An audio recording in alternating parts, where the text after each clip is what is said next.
Test 1, 2.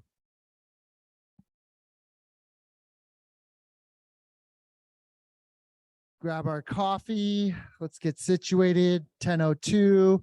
Those online, thanks for jumping on. We'll get started here. And 180 seconds. How's that?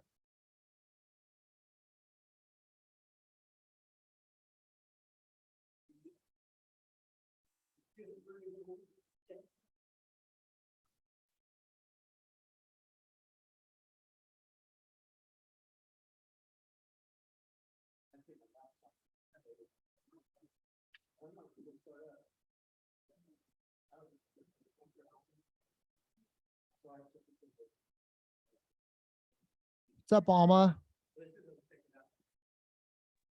Hello, Scott. How are you? Good morning. Great to see you. Yes, I'm glad I got to jump on right on time. Welcome, welcome. Look forward to Friday. Yes. Very cool. Awesome. Hey, Goldie. What's up, Alyssa? What's up, Misty? Nika, Dennis. Hey, Penny. Great to see you on there. Hey. Hey, hey. Who else? As I scroll through. Michelle, Jax, Connie. Connie, how are you? All right. Hello. I'm not sure what you do with that screen. Do you just kind of leave it at that? Do you just leave the screen like that? Is that how it normally is? Oh. Okay, so you want me to just put this back up? I guess I just want to see who's on there, or unless someone monitors it to share, there's questions coming out. Okay.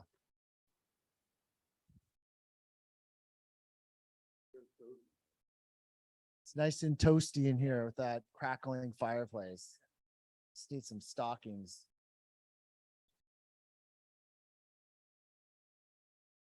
Fire. Alex, come to the table. You guys can all come to the table. We got a small crowd. Come to the table.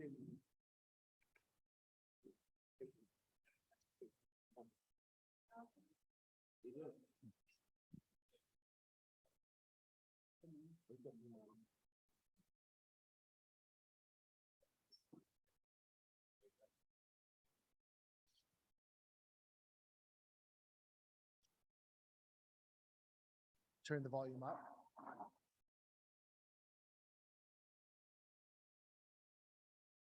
Hey, Michelle, could you do a check 1, 2?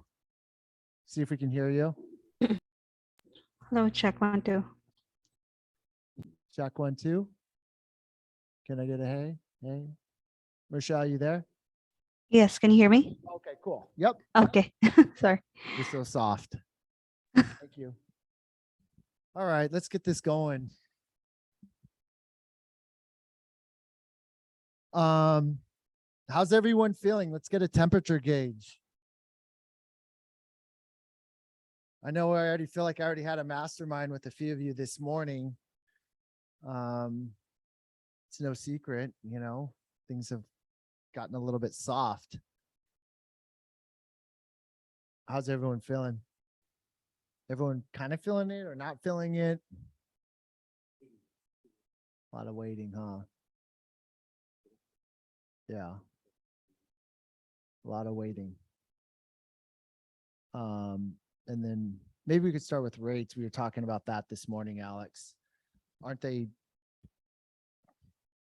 Tom Ferry, I should give the mic to Ray too, because Tom Ferry said this morning, well, why don't you tell us? What did you hear this morning? Because I didn't hear it yet, Tom Ferry.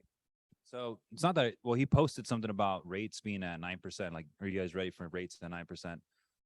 Not indicating that they're coming right away with this rate hike that's going to happen today, but he speculates, and he's not the only source. I'm hearing multiple people say that rates are going to be at 10%, right?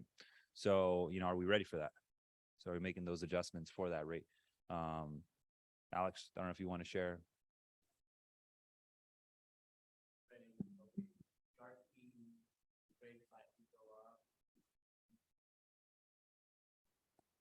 we are seeing rates go up. It's been pretty steady here in the last 2 to 3 weeks, but I know the Federal Reserve is meeting today. We haven't seen the adjustment hit just yet. As of this morning, I do get multiple, updates throughout the day in regards to how the mortgage-backed securities are doing. But, just quoting, let's just say some conventional loans, we are in the low to mid sevens already, and having this rate hike here within the next day or two, they are expecting to be within the eights and a half by the end of the year. But we don't have that crystal ball to determine where we're going to end up. But based on picking back on what Ray said, we are definitely going to be close to probably 8.5, if not 9, by the end of the year. And what does this do to purchase powers? As you guys know, our clients that are approved today at 6.5, 7, 7.25. If we go up 0.5%, 0.75%, we're losing about an extra 30 to 50,000 in purchase power. So we got to also keep that in mind.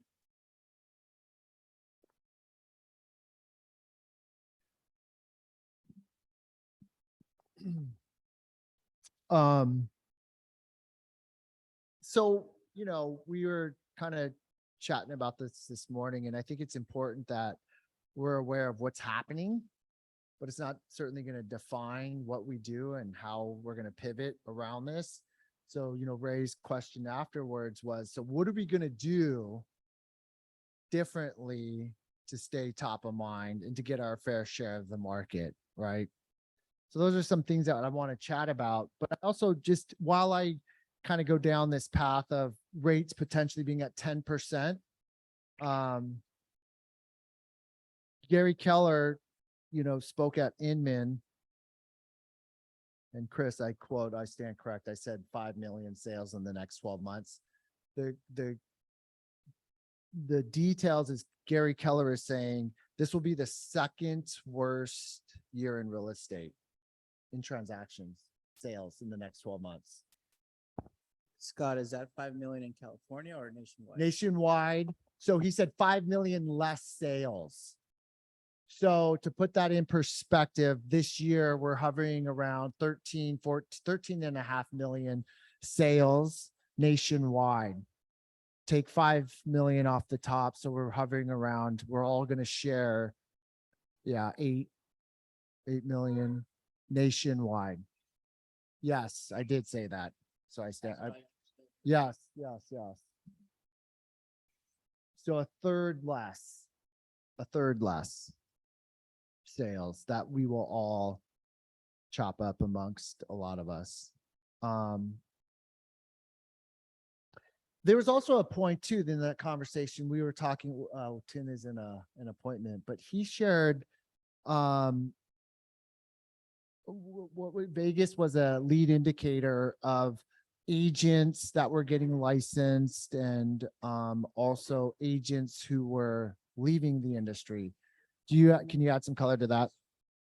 So I guess Vegas is one of the lead, and there's been multiple people that have looked at this. So I've heard like 3 people talk about this, but Vegas is a lead indicator of where the market's going typically. So their sales are down. I forgot what the number is, but dramatically. Listed inventory is up by I think 30% year to date, year over year. I'm sorry. Right now at their board, they have about 30 to 40 people going in and saying, "Hey, I don't need my license anymore," or cut my, going to PWR here essentially and say, "Hey, I don't need my super access anymore." So that's a good lead indicator of where we're going right now as far as volume. So it's definitely cutting back. I don't know. Does everybody have the same sentiment? Like we're slowing down, big time. Like we've hit a wall for sure. It's. You'd have to take it, please. What I find like a lot of it on the buyer end, a lot of our buyers have kind of been priced out. So we got to pivot and redirect our focus on. To me, we got to focus on people that need to sell. That because what's going to mean, what I think with that is as prices are going to drop, and I think that people that need to sell are going to have to drop the price if they want to sell. So I'm looking at people, and that's where I'm putting my focus right now, is finding those type of sellers right now. That's the secret sauce. So How are you finding them and what are you doing to attract them? I don't know yet. Okay. But that's, You know, so you well, know who it is. You Yeah, know well, who you know, is. my thought is, you have divorce sales, you have, I noticed that there's maybe not notice the defaults, but you got people that maybe aren't heard. I don't really have a plan, I'll be real honest with you, but Yeah. I'm in the middle of masterminding this somehow, Yeah. so. Okay. But well, I don't know, but I feel that we need to redirect our attention 100. to people in that area because, so what, they drop their price, they drop it, they need to sell. Yeah. So, and then buyers are gonna say, hey, I'm gonna get a deal. So I don't know if I'm right, but it's just my, Yeah. my Yep. thought. You Well, know. that's why I'm hoping we can talk about this and everyone can be transparent and just share what's in your arsenal that perhaps we can all learn from. I will say though, so now that we've talked about the doom gloom next 12 months, it's no secret. A lot of us are already feeling it. It's all over the news. The rates are going to continue to go up. And also in every down market, there's always huge opportunity, right? So it's just the way you want to look at it. It's a bold law, right? We look at things. So with that being said, Gary does say this is going to be an amazing year for some. So what is that secret or what is it that we're going to do aside from Tom Ferry and Gary Keller all telling us that you're going to have to double, triple down on your effort? What does that mean? That means if you aren't calling, you need to start calling. If you're calling 10 people a day with conversations and 50 a week or 60, you have to probably do maybe 3 times the amount. 120 may not be enough conversations. 180 may not. But that's what we're trying to figure out is where is that breaking point? And I think you said it this morning, it's got to talk to more people. There are always people that have to buy and sell real estate. How do we get in front of that audience? Has anyone, Rick or Pedro, have any of you guys kind of put your finger on what does the game plan look like for the next 30, 60 days? And I'm saying 30 to 60 days because business planning, we forecast for the next 12 months. I'm not sure that's really going to work, to be honest. For me, I'm speaking whenever I'm talking to, I'm giving you my personal experience, my low 20-year career, not a whole lot of sample, but there's some there. But I have not seen 9% rates. So this is new for me. So I don't know what to do other than do what I already do, but more of it. You? Yeah, I think doubling up, tripling up, doing everything like to a whole different level or amount is what's going to get you there. People are going to have to sell. People are going to have to buy. It's all how you spin it. Mm-hmm. I had somebody asking me, why didn't I sell my house when the prices were at the peak? I'm like, because then I would have bought the house, my next house at the peak. Today's a great time to sell because when the market does shift again, the rates do drop again, what's going to happen to the house that you bought at this lower price right now? It's going to increase. You're going to have that price go up probably 20%. Mm-hmm. Yeah, your rates are higher right now, but I think it's still a great time to buy. It all depends on how you're spinning the market or the information. Because Mm-hmm. the other people that are getting out of the business, they're doom and gloom. They're going crazy. Yep. If the TV or news says we're going for a crash, everybody starts to get ready for the crash. Yeah. When we started having all those damn seminars, foreclosure seminars, this seminar, that seminar, like months ago. Yeah. And I think that kind of puts a damper on the whole thing. So it's just more, we've been through the crash before. That's when I made the most money. Me too. Is when I made the most money.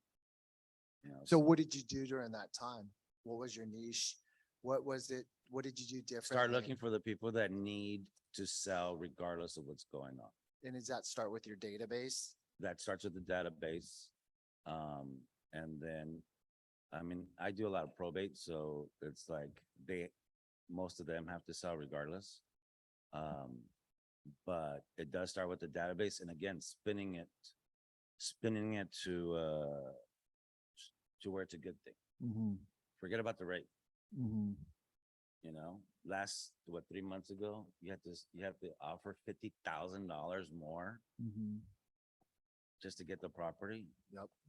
Well, right now you're offering $50,000 less or not having to do that. That's equity that you're already buying into. Yeah. And the value's still there. Like, I do suggest whoever's listing houses, go for the higher offer. I mean, you always go for the higher offer, but buy down their rate. So it doesn't affect the comparables in that neighborhood as much. We have to be responsible too. Mm-hmm. You know, like right now, I lowered one of my houses, 25,000. But I'm giving them the option to add, $15,000 on top of the asking price to do that 2-1 buy 2-1. down. You know, Yep. and that doesn't that won't lower the price. That $15,000 actually gives you a slightly higher comparable. Yeah. So again, it's just how you spin it. P, what are you doing? Are you keeping things the same? Actually, no. I had two escrows fall out. One, we were already in the appraisal, and they were just freaking out about the whole interest rates already being high, but they also understood that they were going to be higher. So I'm not really sure what really happened there. But now they're hesitant on stepping on the gas. Now they want to be able to hold off. So I'm seeing. I actually had 3 other clients just reach out to me talking about holding off. As far as me educating them and showing them the difference as far as cost of waiting, them renting right now, they're paying 100% in interest compared to the 7, the 8, or even the 9% of the interest, breaking everything down as far as how much money that they're leaving on the table in their landlord's pocket instead of reinvesting into themselves. Setting up a game plan for long term, finding out what their true goal is, if they want to be able to be investors in the future, creating game plan for that, or if they just want to be able to buy now and then have something that they own and then relocate towards like Orange County. We could be able to rent that out, sell it in the future. Are these people your past clients? No. Or like, who are you attracting? Like, So- is it still geographic farming for you? Is So it it's- swimming around in the it's- Facebook group? I wouldn't say it's a little bit of everything. So I'm having referrals. Right now it's time of my pop buys. Talking to Yes. clients, setting up client appreciation events. Yep. So that's what we're doing right now. So I'm asking all of my clients for referrals. So some of them are referrals, some of them are sphere of influence, and then some of them are social media. How are you touching them and what are you giving them? And what's the frequency? As far as on Touching your SOI? Because I saw you guys just did pop buys for Halloween. correct. What else is coming up in the next 60, 90 days? So we're gonna be doing photos with Santa Yep. in December. Yep. So we're already setting that up. We already have a location. We already Noel's taking care of all of that, right? Yep. So we're doing that. How many first. people do you think will come? So this one we're expecting over 100, probably over 200. So first it's gonna be all of our VIP clients, our past clients, and then it's gonna be our sphere of influence, and then we're gonna open it up to our farm in our neighborhood that we're farming. So therefore we're doing it that way, as well as creating landing pages, everything else as well. So we could be able to gather information. Now, another thing that I'm doing is first time home buyer seminar. Yep. And probate and trust. So I'm having a probate and trust attorney come on in as well. Having a lender there, and then we're just gonna be able to do it in person. Q&A, Yeah. and then we're gonna be able to get people informed. Now, I've also been having people reach out to me because I posted on my social media about the benefits of having a trust Yep. and avoiding probate, right? So that actually got me more sellers reaching out to me, or if not, people, hey, my mom passed away. This is situation. This is what's happening. How could you help? Right? Had you done that in the past? No. No. So now that I'm doing it, I'm like, all right, let's double down on it. Yeah. So because I'm seeing it where I'm attracting more sellers this way, or if not, people who own homes compared to just buyers looking to be able to purchase a property, right? Yeah.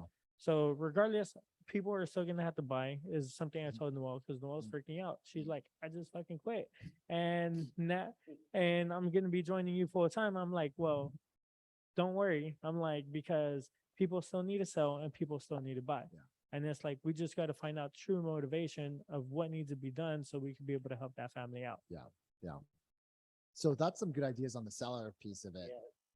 Really good idea. You know. I think But so that's kind of just getting this off the ground, but that's exactly what it looks like. He hasn't done that in the past, but that's thinking outside the box and trying to get in front of more people to create opportunities for us. more compassionate agent. Very compassionate talking to people. That's a whole different animal. Yeah. Hey, man, your house is worth a lot of money to sell. Yep. They're going through stuff. Yep. So you have to relate with that. You have to get in their life and talk to them and break them down. And people lose, family members pass away, things like that. You have to be, you have to really be good at communicating with people. Yep. You got to put on that different hat. We have so many different hats. Those are the conversations. Yeah, so you had to be a little easier, but still keep it real estate. So Yeah. so I know if I can ask you guys are holding something on Saturday, a buyer's presentation. Does anything change in the verbiage now with all, with the rate hike with stuff that's coming up new? Well, yeah, I think you definitely include that. We also don't want to put too much emphasis, even us, you don't want to give it too much power. You get me? Because I think a lot of us will get stuck there, and that builds more fear, and that it's already hard enough to follow up and call these people 8 times, right? So I'd be very mindful of that too. So just proceed, just know it's there, be aware. But as far as the seminar, so Olivia and Brian are doing kind of, their own independent thing, but we'll be a part of it too to support. They're doing it with Martine. They're going to do that. But everything's going to remain the same. You get me? Yeah, I think they're going to address the rates where they're at right now, but not too much emphasis. It's more focused on why are they here? They want to become homeowners, right? Whether they can do it right now or in the next 6 months or in the future, that's in question, but that's the main goal, right? And providing value around that. So, but yeah, we're going to start doing, like Pete said, we're going to start doing them webinars too. I think we're going to shoot to do one kind of last minute. We'll do one with the full team, I think on the 17th of November. We'll do one and just try to track people online just because seasonality, more people at home. So I think it'd be harder to get people in here. So, and we could cast a larger net too, online. So I would definitely encourage, I think that's something we should be doing, home buyer seminars. I was quite surprised, like Kevin has been doing them and he gets 40 people every time he does them. Wow. You get me? So, that's something I've been neglecting to do because we've had it so good. But now that it's not so good, you got to adjust and pivot, right? And start doing shit you weren't doing previously, So that's something we're taking on every month too. You think Ray, when you're saying you're focusing on, not focusing on, you're focusing more on the affordability of it, like payment, things like that, not really saying, hey, interest is 9%, it's just getting them in their comfort zone. Correct. The rates doesn't really matter, just what you can afford. Right.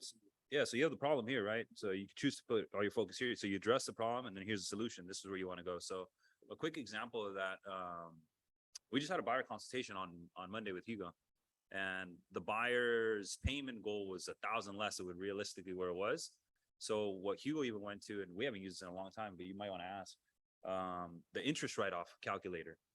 He pulled it up and it was like 13,000. And we're like, look, here you go. There goes the $1,000. Now you have a mortgage, tax write-off. And this guy was making good money. He would have had paid, to the IRS, but now that's his wash there. So he was like, all right, cool. 4,600 is not that bad. You get me? And realistically, at the end of the year, I'm at 36 where I wanted to be. So I think it's just offering the solution, the 2-1 buy down, the interest point. But you're not gonna be able to, I guess, convince anyone. I think it's just, you got to talk to way more people and find that person that's, financially ready and has a motivation to buy now. You get me? And then go ahead. Yeah, no. I mean, it's again, if they've been looking for the last 6 months, then yes, they're going to get in this FOMO of I shoulda, coulda, woulda, I didn't, and they're still bitter about it.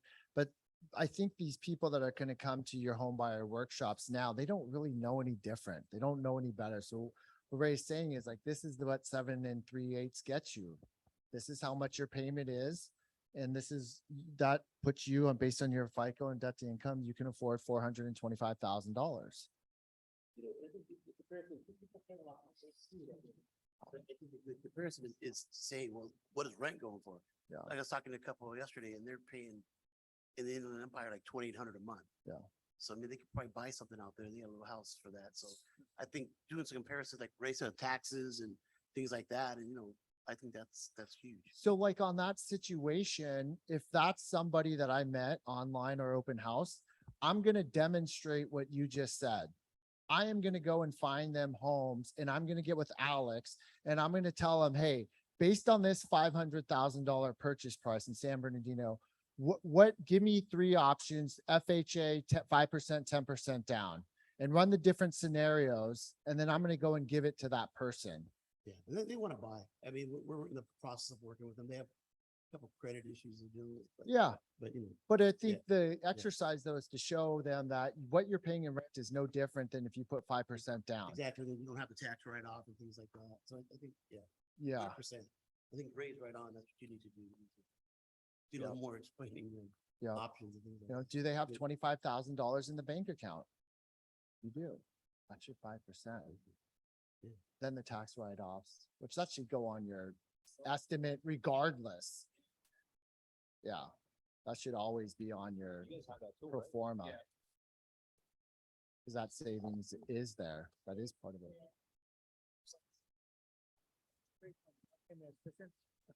On the interest rates on down payment assistance programs, are they comparable to standard interest rates right now? They're typically about a 0.5%, if not 0.75% higher, because they are providing down payment assistance and or closing costs. Okay. So you're gonna see them a little bit higher than your standard rate with no assistance. It's based on the amount of assistance. you get, right? Correct, yeah. There's a few different tiers that they offer. The more assistance they provide, the slightly higher the rate they offer.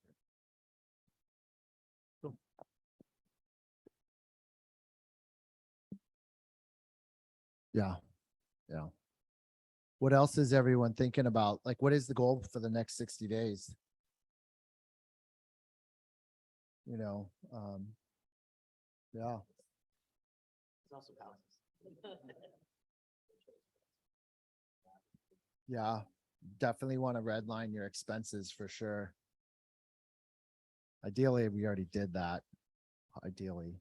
But if you haven't, start looking at it, red light, green light. If it's not giving you an ROI, you probably got to get rid of it right now.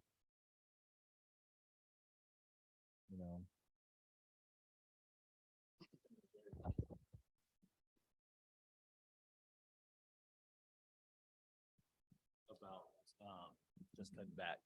If you got anything recurring on your credit cards that, the unlimited car wash, the this or that, and Gary Vee, he does, even the smallest detail, but he's like, hey, just make sure, change up your coffee, change up whatever you have to do, just putting it into perspective. Of course, then he goes into the positive and says, hey, there's going to be a lot of opportunity too. So I saw Patrick David's post this morning talking about, they ask him if it's a good time to buy. And he says, sure, but offer the price that you would offer a year from now. Right. I don't know how much that would work, but if I'm sitting in front of a buyer and they're on the fence, right, and they're willing and able, and they have money and they have the credit and they have everything going, and they're about to, how we're just going to wait it out. What if we go looking and we place an offer for, 20% under, 30% under, I'm going to tell you, don't expect anything crazy to happen. But if it does, are you willing to do that? And guess what? They'll probably perk up and say, yeah, let's give it a shot. Right now, you still have them there. Now you still got them in communication. How much time are you going to waste or not waste, but invest in that? That's, to see. But as soon as I heard that, I'm like, okay, I don't see it happening around here. Somebody accepting that offer, but again, you never know. If you got agents that are talking to their clients about these prices are gonna come down, we need a reduction, and that's the only offer they get, it can start conversation, negotiation.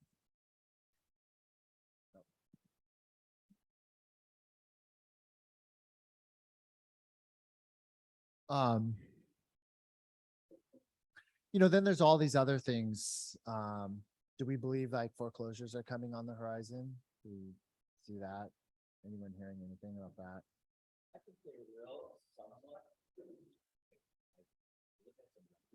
Yeah.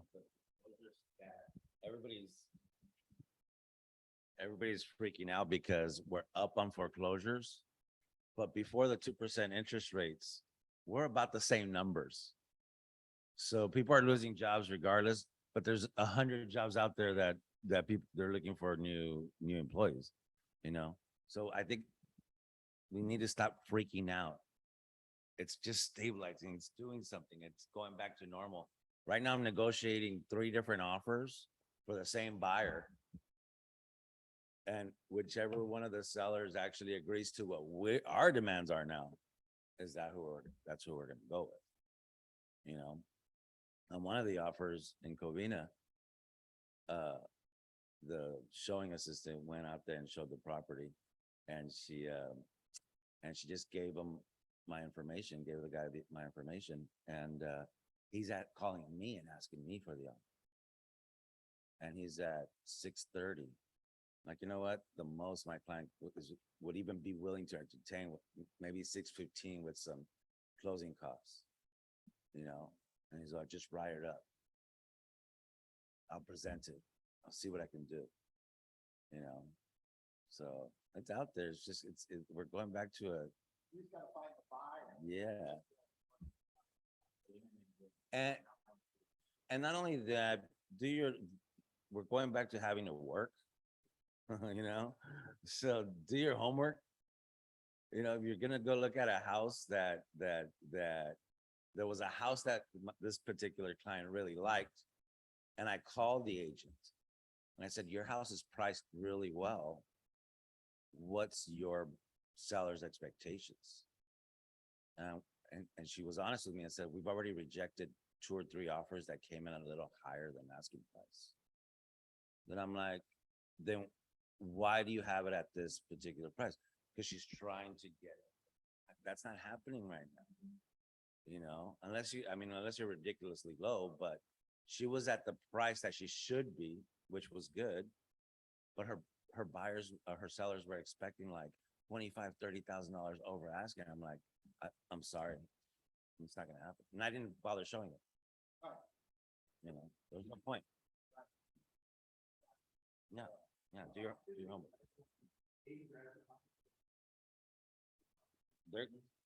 They're calling me now. Hey, I have a deal that fell out of escrow twice so far. And we just lowered the price 25,000. I'm going back and whoever submitted an offer that didn't get accepted and letting them know. Again, doing more homework, doing more work.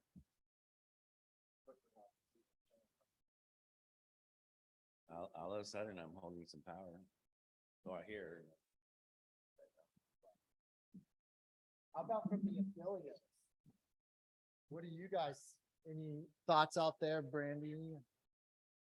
What, you've been through some cycles. What are you doing to help agents stay relevant and find more opportunities in this market? Is there anything different, or is it doing more of what we do, or any thoughts?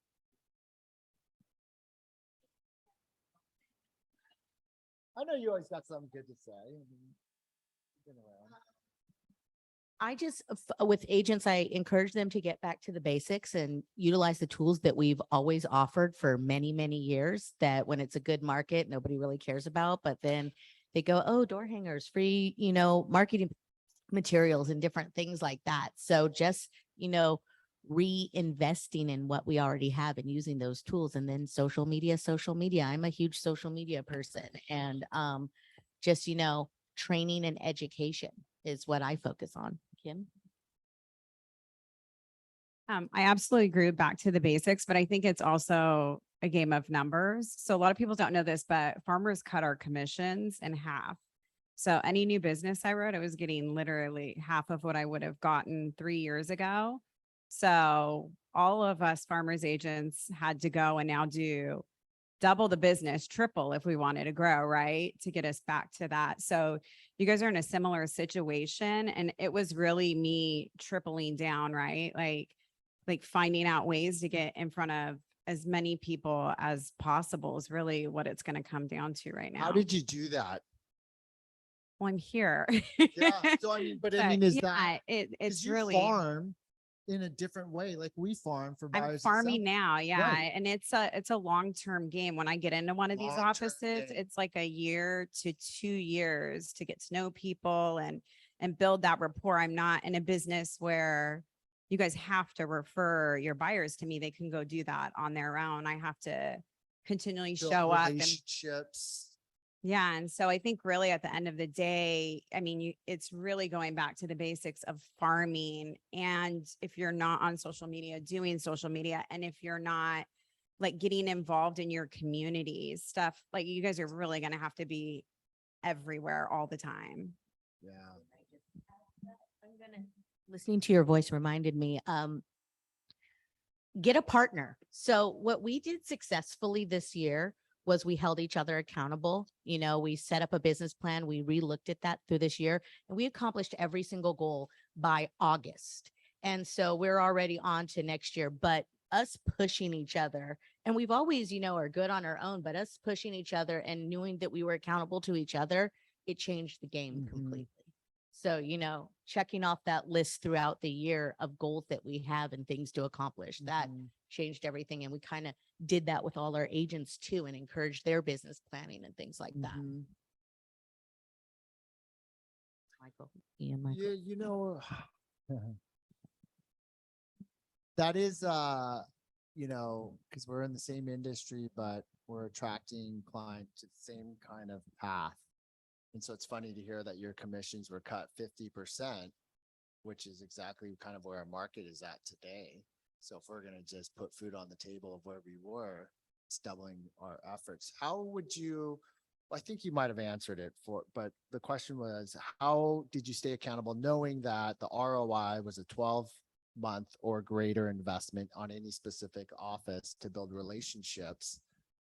When you don't get those orders and you've invested 60 days, 90 days, how do you continue the consistency and the discipline to stay the course?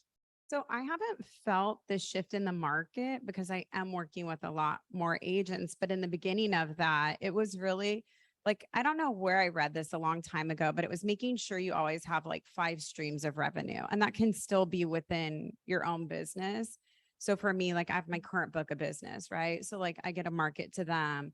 I can go door knock to commercial clients. And so I'm always trying to think of ways even outside of the real estate market, because I know it's not going to be immediate. So for you guys too, the same, we talked about like that one time I was here farming, right? Like it's not going to be immediate, but it is something that will come through. And I remember sitting in the meeting and them basically telling us we were getting 50%, and like 75% of the agents in there were pissed. I mean, they've been in the business for 20 years, and it's basically a maneuver to push out agents that are not growing, and they just have these stagnant books of business, right? And you guys are kind of in a similar situation. There's going to be a lot of agents that are going to drop off after this, and that's more business for you when the market does take a shift. But I think too, a lot of it is mindset, right? Like, so I'm constantly waking up sometimes at 2 a.m. and grabbing a notebook and writing down a new idea and going back to bed.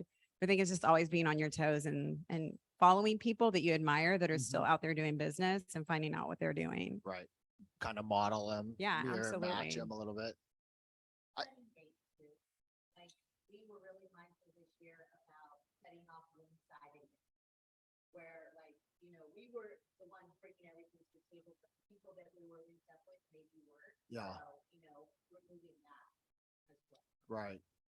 Because we're always thinking, oh, we just never know. They might refer us that, but it hasn't happened in 2 years. Is it going to start now? Or yeah.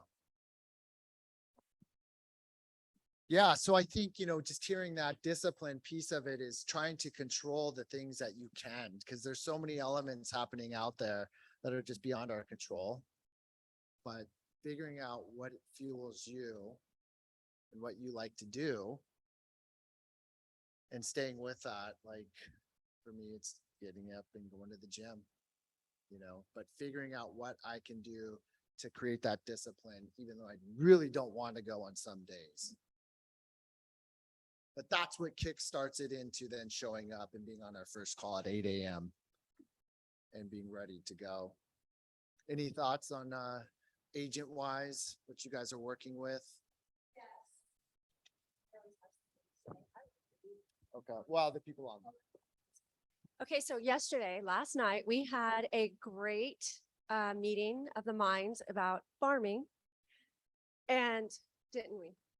Yeah, it was great. We gave out a lot of ideas. So there's things that you can do as agents, because we're also cutting back, right? We have to cut back, and we're going to have adjustments at Orange Coast Title. They're already laying off people. It's painful to see, but it's reality. I've been through this a time or two. I'm not going to say how long, but I have seen just about every market you can imagine. So this to me is not scary. It's rolling up your sleeves, period. And it's like everyone has said, people are still going to need to buy and sell. Death will occur, unfortunately. Babies will be born. I don't know about you ladies in the room, but every time I got pregnant, I'm like, babe, we need a bigger house, right, Ian? Baby maker over there. Beautiful baby maker, I might add. But seriously, and then when we get too old to have the 2-story house, we're going to downsize to a single story. That's life. So you can't forget about that. And the interest rates are going to do what they're going to do.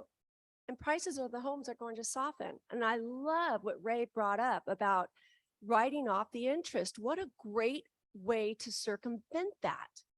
Now take Prop 19. Remember we talked about this last night? You take Prop 19, you go and you door knock people 55 and over.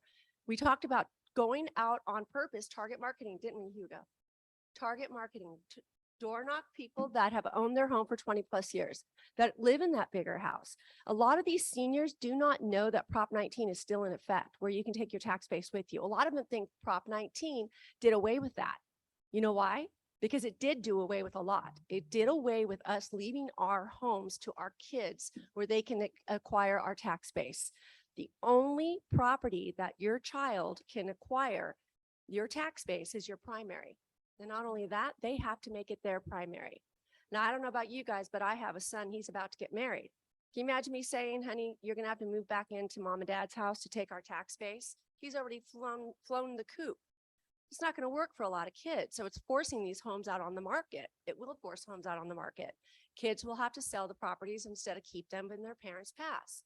So Prop 19, you go door knocking people that have owned their home 20 plus years that meet this criteria and let them know, hey, the rate may be 7.5, but look what you're netting. And did you know you can take your tax base with you? And then when you buy that replacement property, then you bring Ray's idea.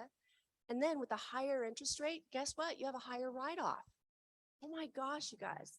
It's like this morning, And then I wanted to touch on something that Pedro said.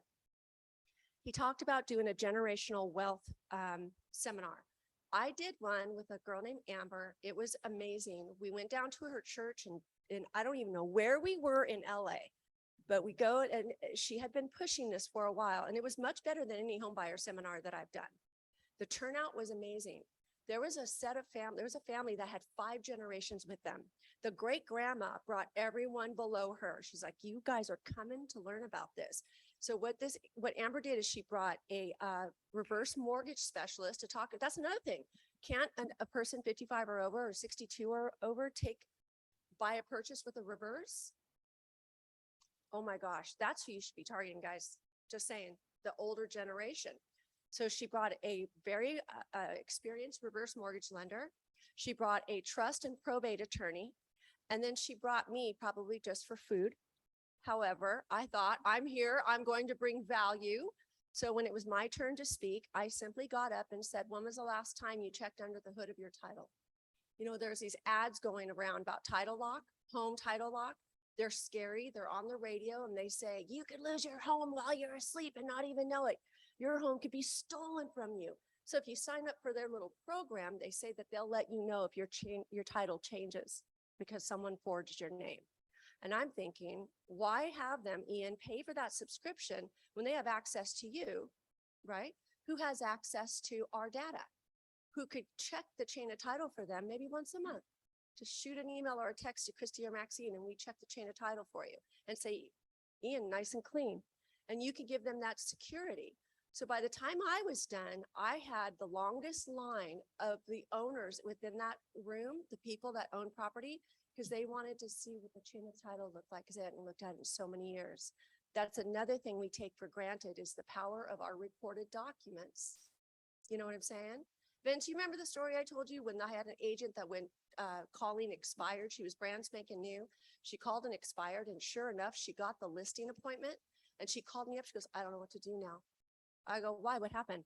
She never sold a home. She was a stay-at-home mom. She only got her license so she could get out of the house for a little bit away from the kids and the hubby. She goes, I called that list like you told me to, and I got an appointment. And I said, oh my gosh, you need to get a headshot so we can get pictures on your card so you can go and meet with this. Oh, I wanted to create a flyer for her. That's what we needed a picture for. But she goes to that man's house. We created a profile for her. She took a picture of the house and put it on the cover. She goes over, sits down. He had a seat right outside the door. He was rotating agents. So when she sat down, she saw that he was sitting at the kitchen table with an agent already. First appointment ever. Then pulls up another card. That's the agent right after her. When she walked in, what separated her from the competition is that little old man, he had just lost his wife.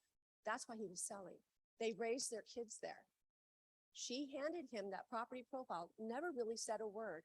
When he opened it up and he saw his house on the cover, and then he started going through it, and he saw the recorded documents, the day that he and his lovely wife bought that house 40, 50 years ago, was a game changer. He sat and went through all the docs. She thought, this is crazy. He never said a word. He just went through that profile. A month later, he called her. She got the listing. So the power in the recorded documents, the power in the emotion for the seller, you know what I mean? This is all great stuff, you guys. Well, anyways, I wanted to share that story with you, okay? So. I think there's some good ideas in there. Great story, by the way. But, again, thinking outside of the box, Prop 19, reverse mortgages. Those are two niche products that maybe you may or may not be familiar with, but that is a rabbit hole that you can go down that probably will be worth your time. Just because they are downsizing and they are going to, like, we're in escrow right now. Dennis, I don't know if Dennis is on, but his sale, she's going to Leisure World. That's our Bellflower listing. She's selling and passing in the family, unfortunately. And she's ready to just kind of turn that leaf, but that's the exact situation. So she's going to Leisure World. So she's in escrow right now. I think Dennis is writing offers in Leisure World. So again, that clientele, I think there's huge opportunity. But really, so it's about figuring out ways to continue to pivot, to sample whatever it is that you want to stay consistent at. You got to just figure out what it is that you're comfortable with, that you're curious about, and that you can create a plan around and just execute it. And then stay the course and not give it a 30-day, 60-day trial period. That's what I think actually works. And that's what this is really about, is just figuring out what is it that we can try. Home buyer workshops are amazing. I think the probate one that Pete mentioned is amazing. Prop 19, reverse mortgages. Those are all great ideas that I don't think we have any experts necessarily in this room, but it will work as long as you stay the course.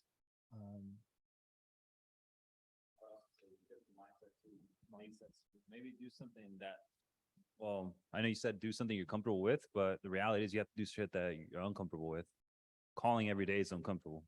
You know what I mean? Staying consistent. So you almost have to shift like that. That's a challenge for us too. So I think what if you do something that's comfortable for you, it's probably not getting you results, right? So that's why you have to make a change. So I think just being accountable and saying, you know, I'm gonna do shit that's uncomfortable for a long time and see how that goes. And that's why you and I were talking about, instead of laying out the year, is maybe just let's lay out the next 45 days or 90 days, right? Because it's easier to shift that boat versus, you know, laying it out for a year, right? And then you'll be able to see, all right, this worked, this didn't, you know, I gave it a shot though, but I think that's probably one of the thoughts. And probably just tracking those results, right? So that's kind of what the high accountability group is, not to bring it full circle and plug you guys to this, but that's why we do it.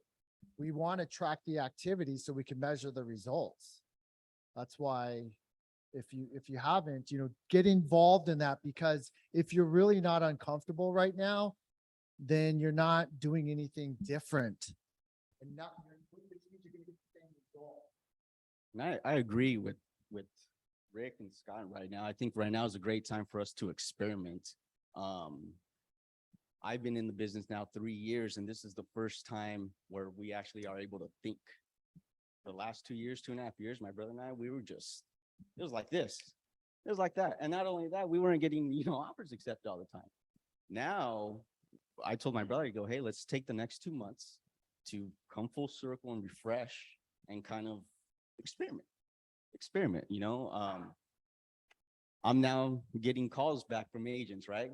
Hey, what can we do to work out? So for us, it's just really getting to, obviously we have buyers that didn't get offers accepted 2 years ago that still, you know, are still looking in a sense, but our main response right now is we're waiting for the market to shift. And now I'm asking, I'm experimenting. What does that mean to you? Because I'll tell you what, I get that from many clients right now.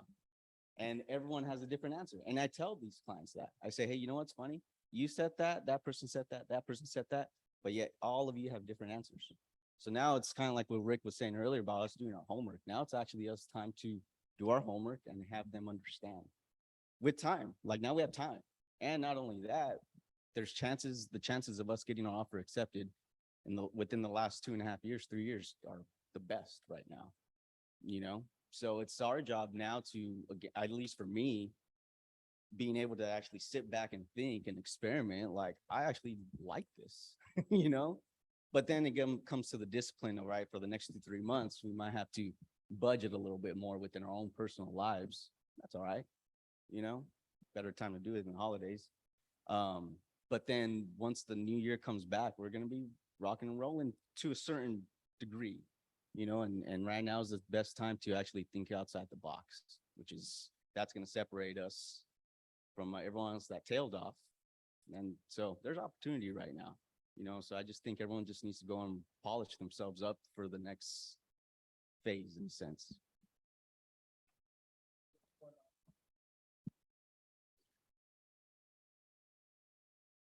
I mean, it's a cycle that we are going into. I remember when I first started, we had so many short sales going on. And I think this is just a big embrace for everyone to learn how to shift and get better agents, become better agents, and know how to educate our clients. Like he said that, you know, there's a listing that is at a perfect pricing, but the agent's client wants a higher offer. It's our duty to educate our clients, hey, the market is shifting before we even take the listing, and let them know, hey, this is what's going on. For me, I'm going after my sphere. I have a client who has to sell. She has some financial issues. She wants to move out of state. I have another client who has to sell one of his investment because of tax. He's paying a lot of taxes. I have another one who wants to, again, move out of state. So it's just going, this is just my sphere, and we're brainstorming as a team. Hey, it's around 100 or so, 60 is 100, the ones that are very, very strong. Right. So, and now I'm focusing on the buyers who have to buy. I have a client who sold her home and moved in with her family, and we're talking about different families in one household, although they're all siblings. So she has to buy. I remember when I first started, rates were 3.5%, 4% back then. When they were going at 5%, buyer was like, rates are just too high at 5%, 4.5%. So I only focus on the ones that didn't, because our clients don't know what we know. They don't know that. We have to educate them, say, hey, this is what we have. Do you want to buy? Yes or no? And this, Can I ask, of those 100 people in your sphere of influence, are you proactively reaching out to them? Or what are you doing to know that you have 2 of your 3 are moving out of state and 1 of them is left? So this is what I do. I become friends with my clients. So we become very close friends. By the time we close our deal, we're really good friends. I have them in social media, not all of them, but I do reach out to them maybe once a month, depending on what kind of client I have, or some I only touch twice a year. It all depends on how the kind of relationship we built. There's some that just don't get back to me. Or there's some that just they're very constant. That constant communication.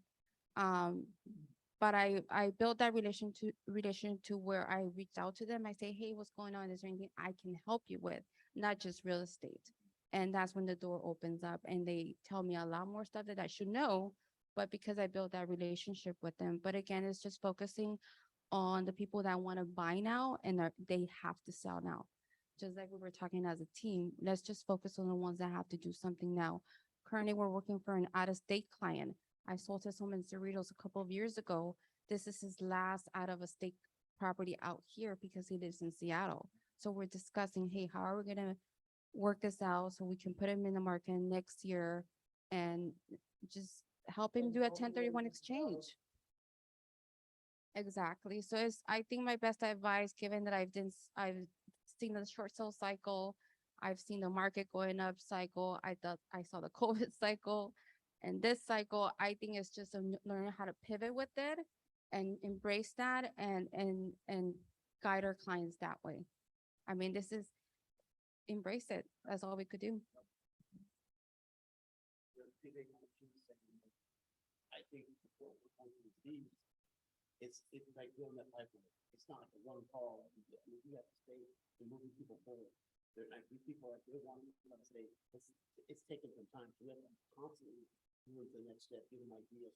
So it's not like just hey, this pass. So I think that's the trade we've made is to go on with people. The guy out of state, like It's all about the follow-up.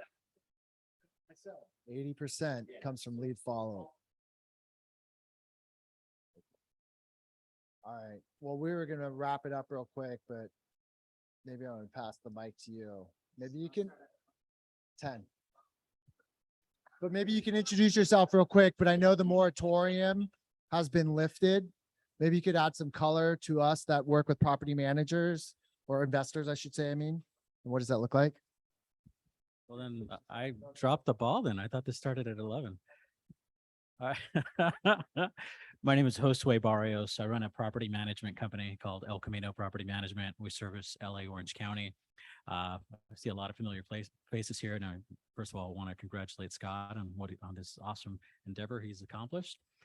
I mainly help property owners and real estate agents with their rentals.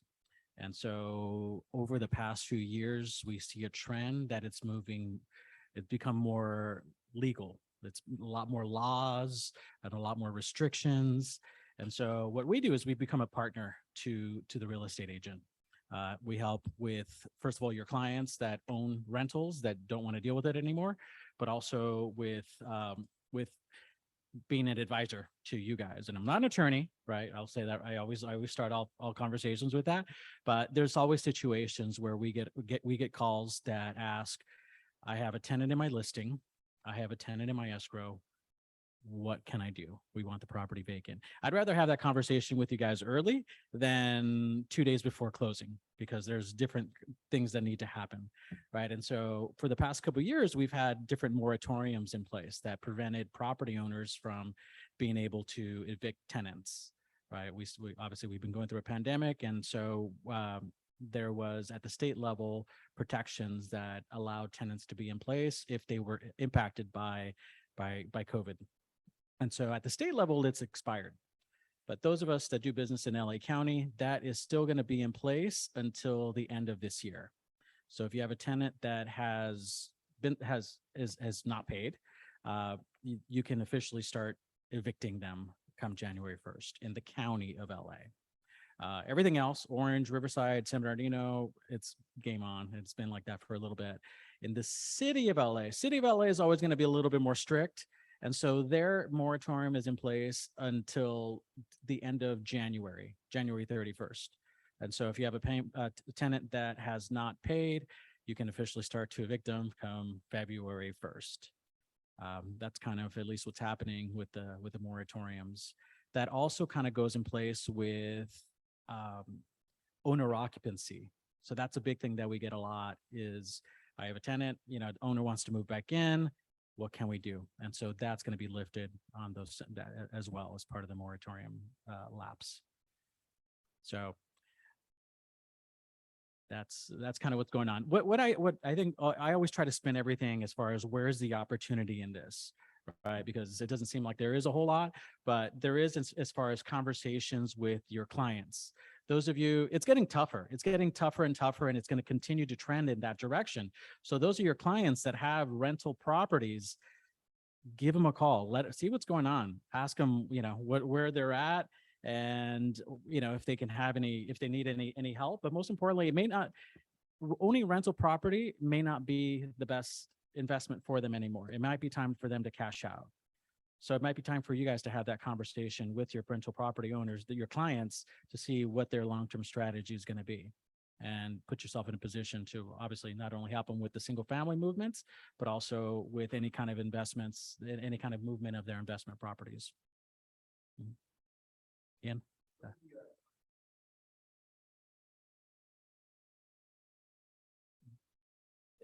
It depends. That's just kind of all over the place. Every eviction company is going to charge a little bit different. On the low end, I see about 900. And this is to file, right? Just the initial filing documents to start the process. I see some companies charging closer to $2,000 now. And then the more you go through the court process, because tenants will delay it. And so every time there's a delay, it adds an extra $350, $400 to the case. As far as the time frame, on the short end, we're seeing about 6 weeks. But again, the delays, it could be, we have one that's been in the system for 5 months now, and we don't have any kind of court date now.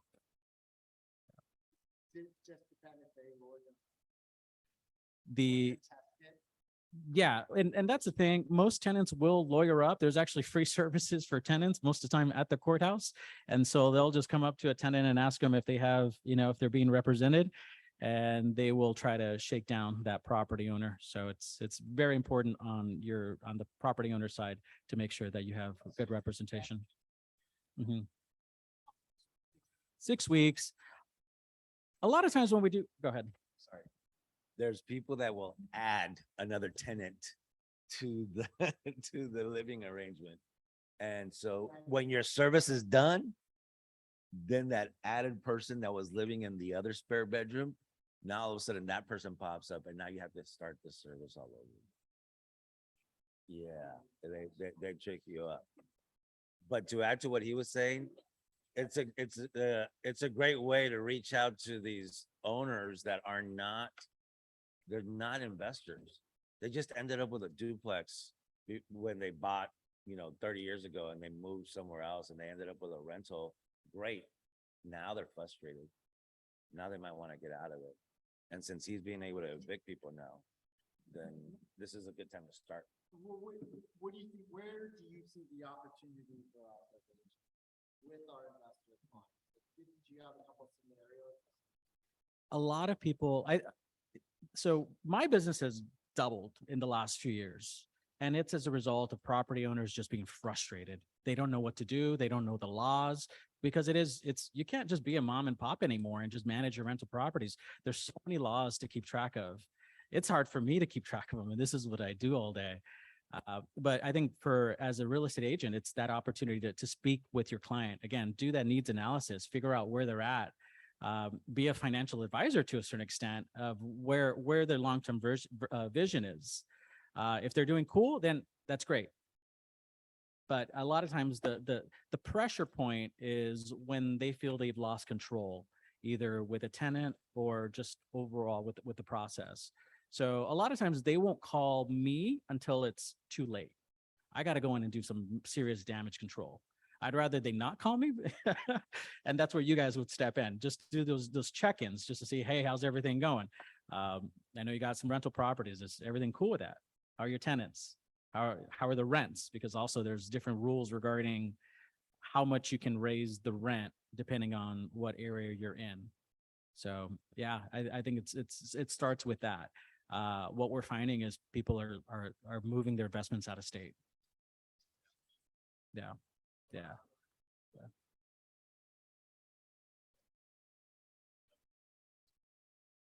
From the properties that we manage, about 10% have sold to either liquidate or to go out of state. Usually my business is, we sell something, we sell a duplex, and then it becomes a 5-unit. And then we manage the 5-unit. But that's not happening right now. Right now they're selling, they're going out of state, or they're just cashing out. Yeah. Luckily, we've made up that 10% by just new business, but that's because, again, of all the laws, the restrictions, the frustrations that property owners are dealing with. Yeah.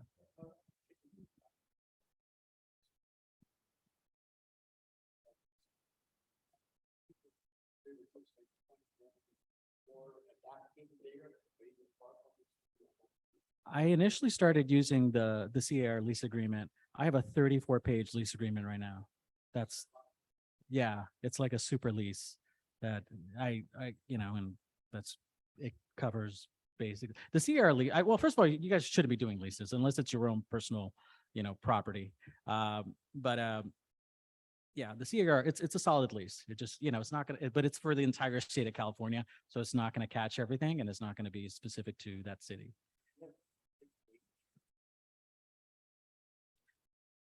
Yeah, it's all case by case, but usually the range is going to be somewhere between 7 and 9% as far as the management fee. When you say we shouldn't manage, why? So you guys all have a specialty, right? And it's helping people buy and sell real estate. I find that some people start dipping their toes into property management. And first of all, it puts your broker on the line as far as liability and risk management. You guys should never be accepting money for trust funds. That's the #1 reason why the DRE goes after real estate companies, right? So we handle trust funds. We actually still don't manage. We don't handle cash. Everything we do is electronically. But I would just, you grow in your strength. You focus on your strengths, and you focus on the things that you're great at doing. You guys are great at negotiating contracts and finding buyers and sellers. So the minutia of learning the language of property management is burdensome. So, and then there's just the liability. We've to the point that we've got into, I feel like I'm an attorney, and a lot of times I can speak to the subject of real estate law more than attorneys can. It's a lot to deal with. And so I would just if you guys want to start up your own, then start up your own. That's cool. I welcome it, but it's a lot to deal with. I would focus on, your skills of helping people buy and sell real estate.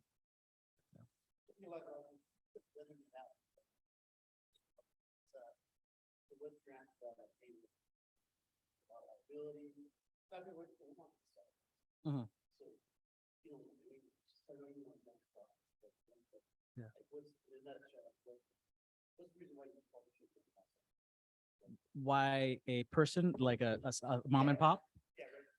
Well, the dynamic has changed. And so before, my parents owned rental properties. It was no big deal. They had 1-page rental contracts, and it's becoming a tenant friendly state. And, it continues a trend that way. We were just at the CAR conferences over the last few weeks, and we see more and more legislation. And I was for many years, I was a legislative contact for CAR, for NAR. So I was a person that was flying to DC and Washington to talk to the legislators about the different laws. And so it's become a second language for me. But as a mom and pop, there's just so many different complexities and layers that you just have to be on top of everything and know every city has a different set of rules. Before, it was just kind of like what was happening at the state. But now there's so many different rent control laws that every single city seems to have. Long Beach has its own set. Unincorporated LA has its own set. Bell Gardens and Cudahy just adopted or adopting rent control. Every city just has different stuff. So unless you're on top of it, it's tough to be a mom and pop. Yeah.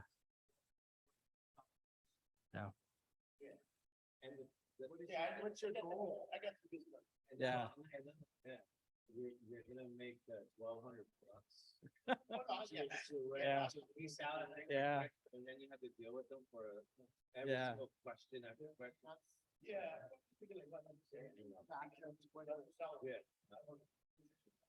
Yeah. Selling it. Yeah, absolutely. It's help them sell it. Yeah. Yeah.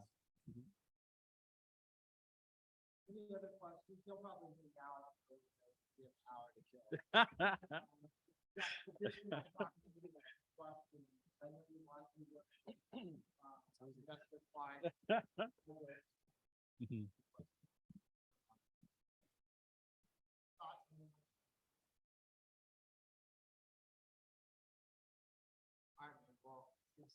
Yeah, you too.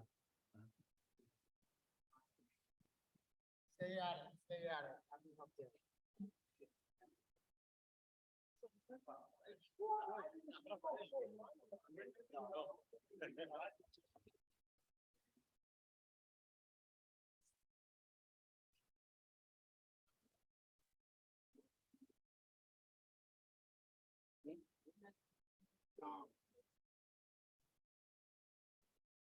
Oh, thank you.